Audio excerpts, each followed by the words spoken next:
junkguysdfw.net, guys. It's Ricardo doing a live video Saturday morning. Just got me a Dutch Bros coffee. As a matter of fact, I'm using the same coffee to hold the camera for me. So it's sitting here. I just got off the phone with a guy in Idaho.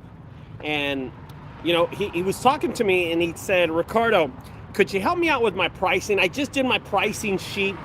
And I said, no problem. He sends it over to me. And I look at his pricing sheet, right? So I'm like, okay, first of all, he kind of starts off his business. And he says, I just started my business.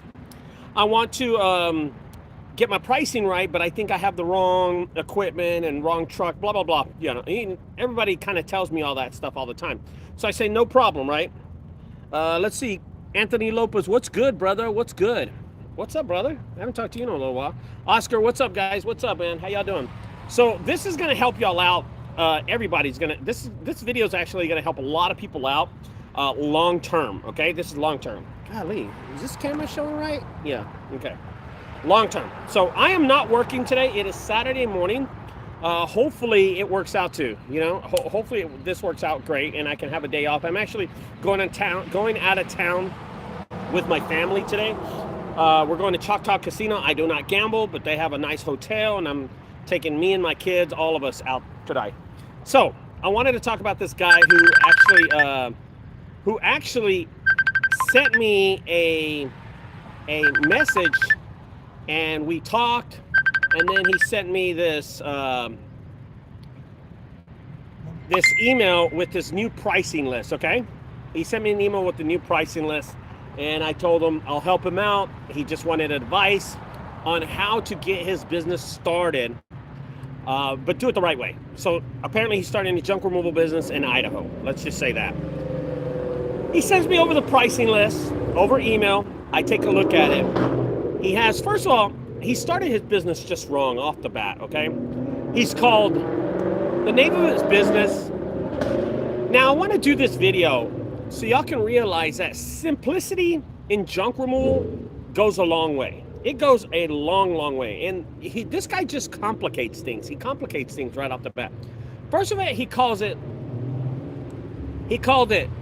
ESG. Oh, gosh, what was the name of it? I don't want to have to look it up, okay? Oh, ESG transparency. And I'm like, transparency in what? What is ESG? Nowhere in his name does he put junk removal, okay? Nowhere in his name does he put hauling. ESG is the name of him and his 2 kids. And then transparency means honesty, that he's gonna price it honesty. I have no idea. So off the bat, I told him, listen, your name it's not great for junk removal, but whatever. And then he tells me he has a 12-foot trailer, and that was another whole thing, okay? I said, listen, brother, if you're going to start a junk removal business, you're going to want to scale up. You're always going to want to scale up your business. Your trailer's too small, blah, blah, blah. Right off the bat, 2 things. But his pricing was ridiculous. So for a 12-foot trailer, he was charging a little over $500. Now, I'm going to tell you, it was a 12-foot trailer with it was a flatbed. It was a flatbed. And I'm like, $400 for something like this? I charge $400 and I'm a 16-foot enclosed trailer. Regardless, here's what happened. He priced it almost at every square inch of that trailer. For 1/8 of the trailer was like $375. 1/7 of the trailer was like $350. 1/6, 1/2, 1/3, 1/4, I mean, this guy was across the spectrum on every pricing. And this is why I did this video. Simplicity. Price your junk removal very simple. Don't complicate things. Don't make it difficult for the customer to go, what am I paying for? Why do I have to pay? Listen, I have 3 prices and I had these 3 prices for the last 15 years, okay? My full trailer is $400. Half of my trailer is $250 and 1/3 of it's $150, and that's it. Everything else is in between is a different price. And I tell my customers that every day. You know what? They honestly, they understand what's going on, okay? They understand the pricing because the chain. If you complicate the pricing and make it difficult for the customer to understand, then it's going to be a difficult sell. Does that make any sense? Trying to sell somebody something, it is just so difficult when you don't understand the pricing yourself that much, right? I mean, 1/7, 1/8, 1/9, 1/10, a full trailer, blah, blah, blah. It's so difficult, okay? So I'm going to answer a question really fast. I think Anthony Lopez asked me a question. He says, let me pull it up really fast. Oops, let me see if I can get this up again. All right, Anthony Lopez, something about carpet. Here we go. Okay, so somebody asked me something about carpet. How do you price carpet? Honestly, I don't pull carpet, Anthony, but if it is outside and I can see it rolled up, it's easy. I just do it by the truckload, depending. Carpet, one thing, doesn't take up a lot of room, Anthony, so I hope you understand that. When it's rolled up, you can put that on the top. You can put that on the side of something. You can lay down. Now, I did I think it was 4.5 truckloads yesterday on a big job. And that job that I did, I laid the mattresses sideways and I have a big roll of carpet. I slid the carpet right underneath some of the mattresses that were laid like this. So it didn't take up any room. The thing about carpet is that it just doesn't take a lot of room when it's rolled up, okay? And when you have a big load, like a big old, trailer, you could put the carpet on top to hold the things in, and that's a little technique I've been doing for the last 10 years. But carpet overall takes a lot of room. The one thing about carpet that I don't like is that it weighs a lot. It always weighs a lot, so it's hard to pull out. If you have a big roll of carpet, you're going to need 2 people. If it's a small roll, then you can drag it out, put it anywhere you want, okay? Dang, that's loud. Overall, I picked up the carpet, but never... Oh, okay. Pulling the carpet's a whole different game. Pulling the carpet. I pulled carpet one time, but I had like a $10,000 job. So then I pulled the carpet for the lady for like $300 and then hauled it off for like another $250. I will tell you, it's not something I like doing. Most of the time when they want you to pull the carpet, it's urine stained, it has bed bugs, it's has feces, it's in a bad condition, cigarette smell. Oh, I hate that. Regardless, it depends how much square foot it is. It depends how good you're at pulling carpet. The most difficult kind of carpet there is when it's glued. That's the kind of carpet you don't want to have to pull because you'll sit there forever. Now, if it's just tacked on the sides, that's okay. You yank it out, you start rolling it room for room, and you have someone behind you following it, loading it, okay? If it's like that, you shouldn't have a problem with it.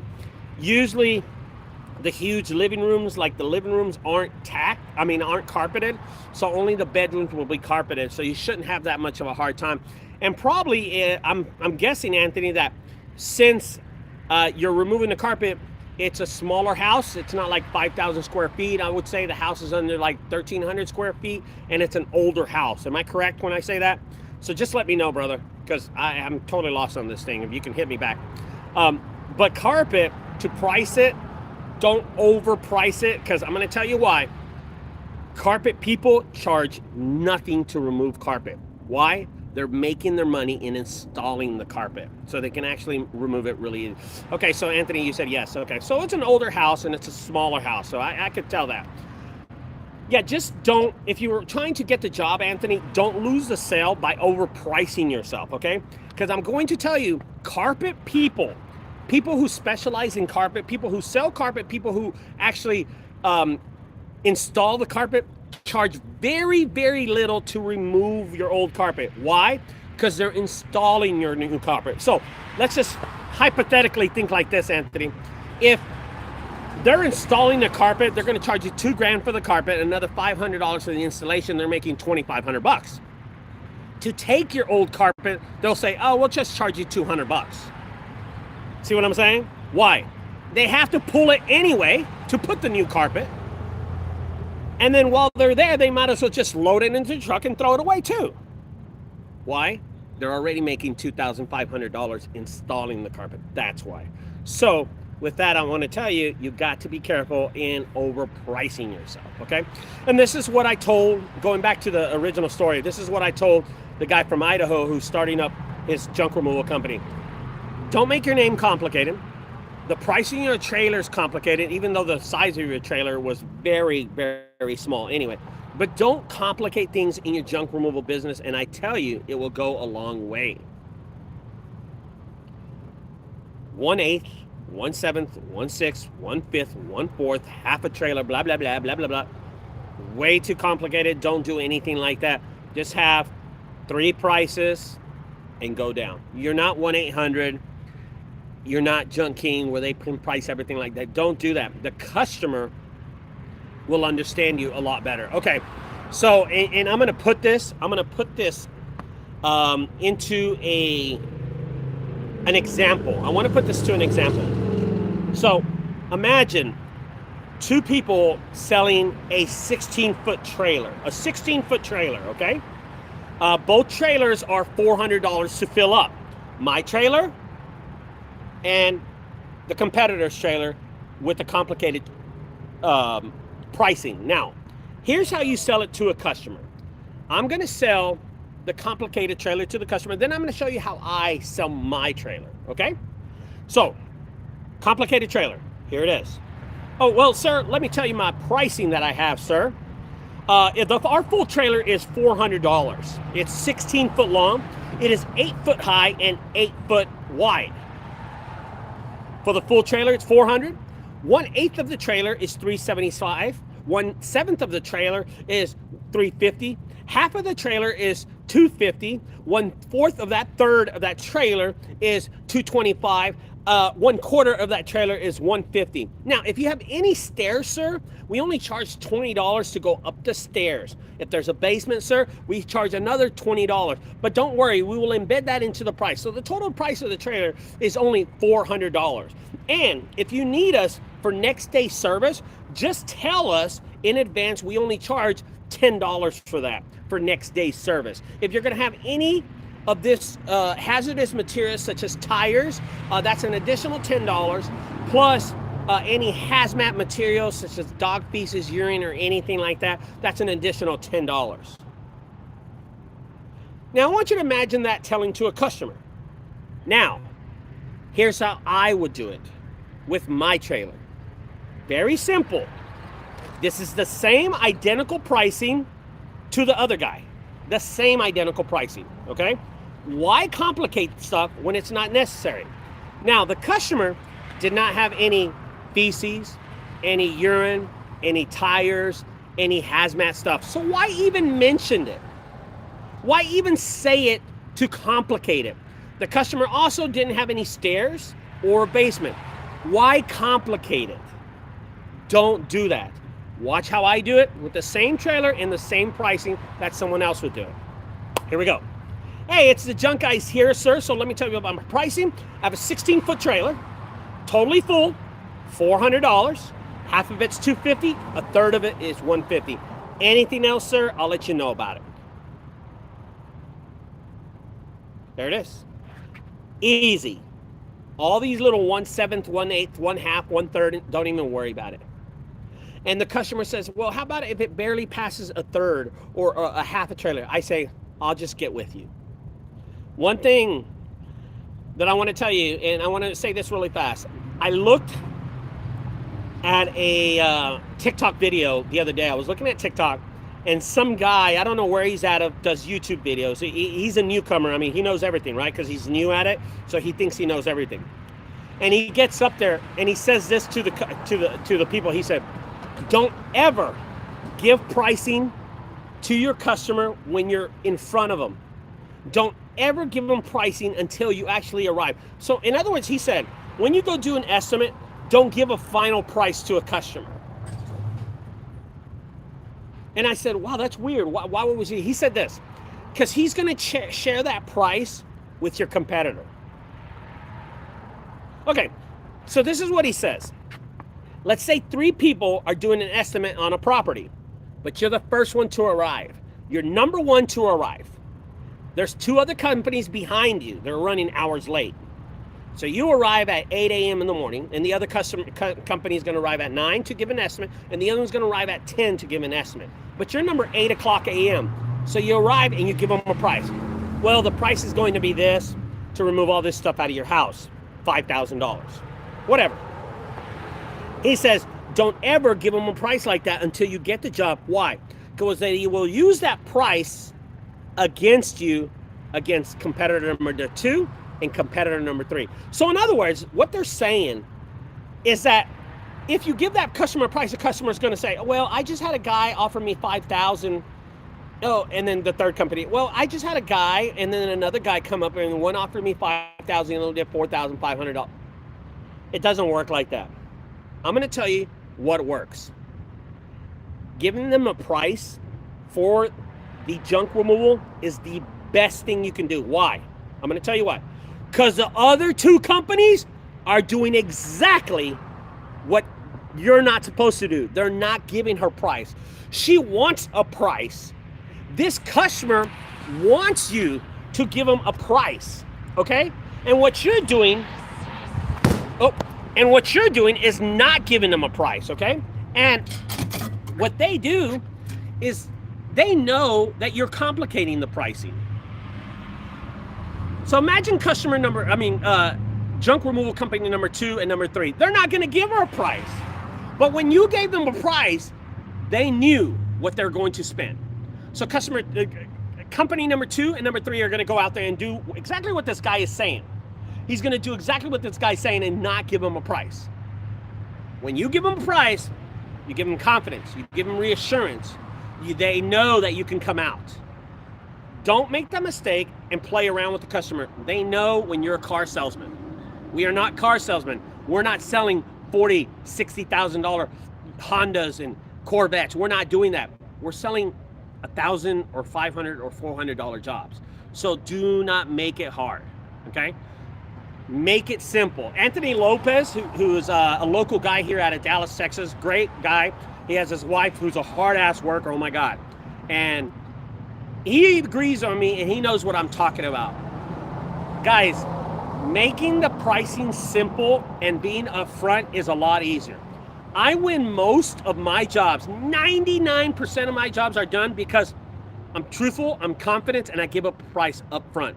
Don't make up that mistake and not give that price, because you will lose that job for being sneaky, for being irrational with your pricing, and not being upfront with your pricing.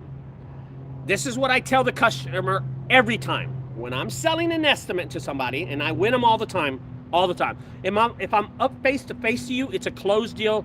Don't bother. This is what I tell all my customers.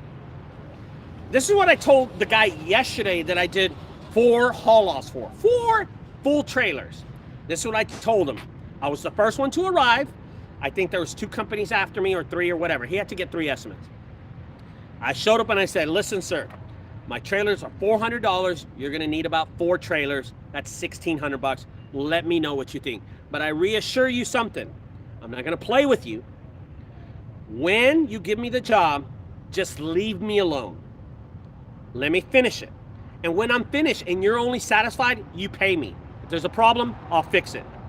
But this is easy work for me, man. There's not a problem. It's just trash. I always do that. I always say the word like this. It's just trash. Why? Look how I say it and look how I present it. It's just trash. Like it's nothing to me. Like this job is gonna get done so fast. You see what I mean? There's confidence in there. When I sell it to somebody, I'm going to tell you, there's so much confidence in this. And I'm not cocky about it, but I'm not sneaky about it. And I told the guy up front, you're gonna take about 3 to 4 trailers. Sir, $400 a trailer. If you use 4 of them, it's $1,600. Sir, it's just trash. But I will reassure you something. You will not pay me until the job is actually done. And if you don't like it, let me know, we'll fix it. Okay? So when do you need me? I provide next day service, or just give me 24 hours, it doesn't matter to me. Because my guys are always on standby. We're always loaded, okay? A quick question, how can you scale the mini dumpster rental? Thanks in advance. Jose, well, Jose, let me tell you something really quick about the mini dumpster rentals problem. The mini dumpster at $150 is not a profitable item for me, okay? The mini dumpster, I will tell you, I laid it down the street from me on the zip code 76137. So I live in Fort Worth.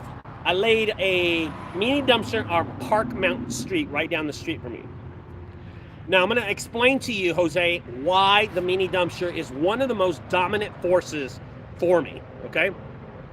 Why the mini dumpster works for me. Last week, I got a phone call from a young African-American woman. She told me to put the mini dumpster in her yard, and I said, okay, no problem. I did a video about it. The guy was like touching me, and he was grabbing me and stuff like that. So the mini dumpster, I laid it down in her driveway. I even ran over the basketball when I backed up, okay? Now, the mini dumpster is only $150. I lost out on that, okay? I lost out on that. Anytime I place the mini dumpster down on the property, it's over. I don't make any money, okay? So I laid it down, I parked it at about 5 p.m. and then I went home around the corner, I think about a quarter mile I live away from this lady. So it was very economical. That worked out perfect. Perfect, it worked out for me. Now, let me explain you what happened. One day later, now I had my truck at home because I had to drop off the mini dumpster with the hitch, okay? So I had my dually F350 gas truck, which guzzles a lot of gas. I dropped it off on Wednesday. Thursday morning, before I left to work, I got a phone call from a neighbor down the street off of Park Mountain. And they said, how much would you charge me to remove a few things out of my garage? And she wanted to rent a mini dumpster. I said, you know what, ma'am? I'm at home. Let me come by your house and pick and look at it, and I'll give you an estimate. I went by the house. It was nothing. It was about $100 worth of trash. I said, ma'am, let me just pick it up. $100. You don't have to rent the mini dumpster. Oh, thank you so much. Thank you. I picked it up, threw it in the back of my truck. I was done. I left $100. That's making money. Now, that's not all what happened. Let me tell you what happened. So I ended up leaving. I went to work. We had a really successful day, about 7 jobs on the schedule that day. I remember it was Thursday, this Thursday. I got a customer at the end of the day around 2 o'clock. Can you pick up a mattress? I noticed you pick up mattresses. It says that in the back of your mini dumpster. I said, are you in Fort Worth, out in Park Mountain? She goes, yeah, but I'm a few blocks over. I just went around and got the phone number from it. I said, no problem. I picked up the mattress for $85. I threw that mattress in the back of my truck that night I came to the house. I think it was Friday, yesterday. I got a phone call. Now the dumpster's still on Park Mountain. I got an order for another mini dumpster for 1 block over from another customer to drop off a dumpster rental. I made an additional $150 off of that. Is it a lost cause? Not really on the second one. Why?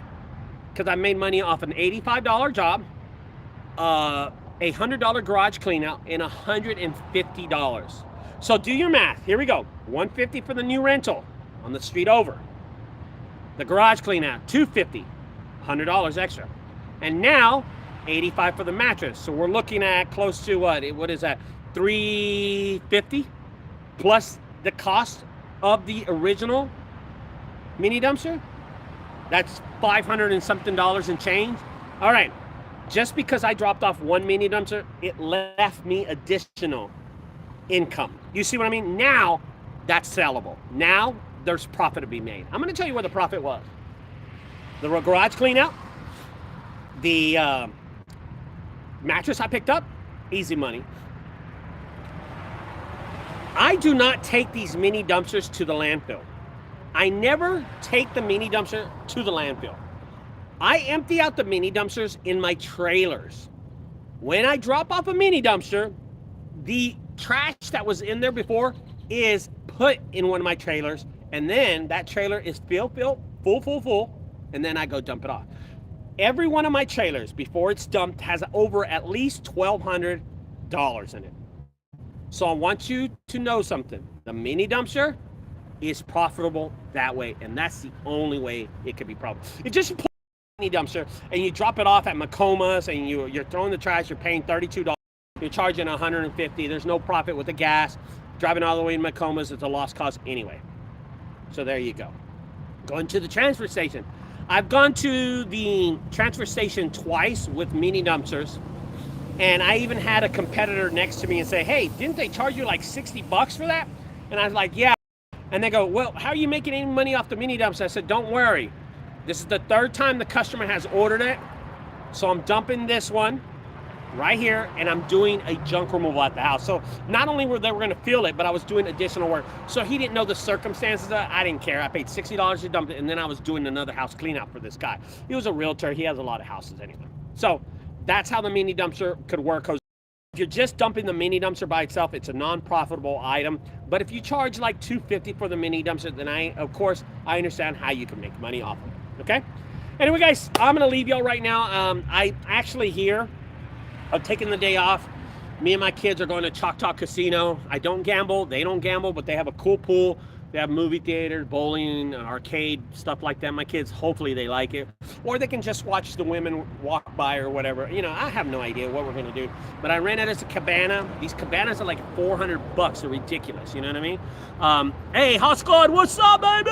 My boy, Kev. So anyway, guys, y'all have a great day. This is a chance for people in the local area, since I'm not working today, to make money. I have a great video where I subcontracted a job to my son, the first one ever. You're gonna love it. He made great money off of it. Anyway, guys, I'll talk to y'all later. I hope y'all enjoyed this video. Don't forget, don't complicate things with your pricing. I'll talk to you later. Bye-bye, guys.